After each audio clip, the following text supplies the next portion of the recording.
Sementara pemeriksaan tersangka belum dilakukan ketika surat itu diserahkan. Jadi teman-teman di sini mungkin bisa melihat ada sebagai bukti ya, ada tanda terimanya, tapi nanti akan kami susulkan. Jadi pada tanda terima itu Pak FA tanda tangan dan juga kami advokat tanda tangan di sana. Kami cantumkan secara jelas bahwa surat itu diterima pukul 19. Jadi bersamaan menerima surat itu. Sebelum adanya pemeriksaan tersangka. Karena pemeriksaan sebagai tersangka itu baru selesai pada sekitar pukul 11 malam di hari Jumat. Dan kemudian baru dibawa ke rumah tahanan. Itu salah satu isu yang kami dalami tadi. Karena ada dugaan pelanggaran aturan hukum acara dan prinsip kehati-hatian dalam melakukan proses penahanan.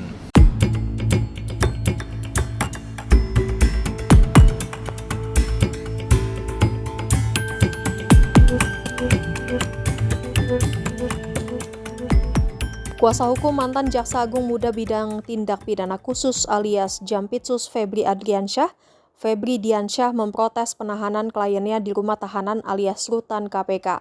Febri menyebut bahwa penahanan ex-Jampitsus yang terseret kasus korupsi itu tidak sah dan melanggar Kitab Hukum Acara Pidana alias KUHP yang baru.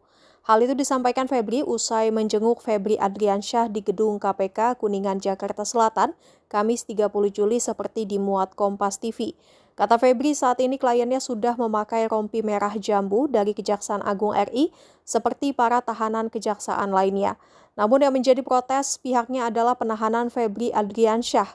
Menurutnya surat penahanan Febri Adriansyah dikeluarkan sebelum kliennya menjalankan pemeriksaan sebagai tersangka oleh Kejaksaan Agung RI. Hal itu menurut Febri telah melanggar KUHP yang baru. Sebab pada KUHP yang baru, tersangka ditahan bukan hanya karena takut melarikan diri dan pidana di atas 5 tahun penjara. Namun tersangka baru boleh ditahan apabila sudah menjalani pemeriksaan sebagai tersangka. Surat penahanan kata Febri keluar pukul 7 malam, sementara Febri Adriansyah baru selesai diperiksa pukul 11 malam. Maka menurut Febri, penahanan kliennya tidak sesuai prosedur. Mantan juru bicara alias jubir KPK itu juga menilai pasal tindak pidana pencucian uang alias TPPU yang dikenakan ke ex-Jampitsus itu telah melanggar hak asasi manusia atau HAM.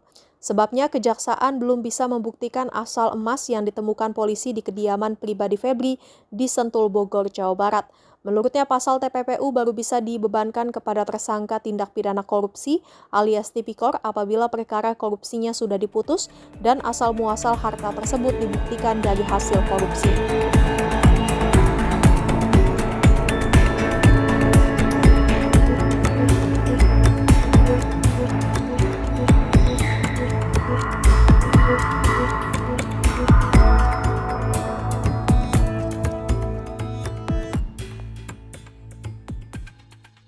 Jangan lupa subscribe ya.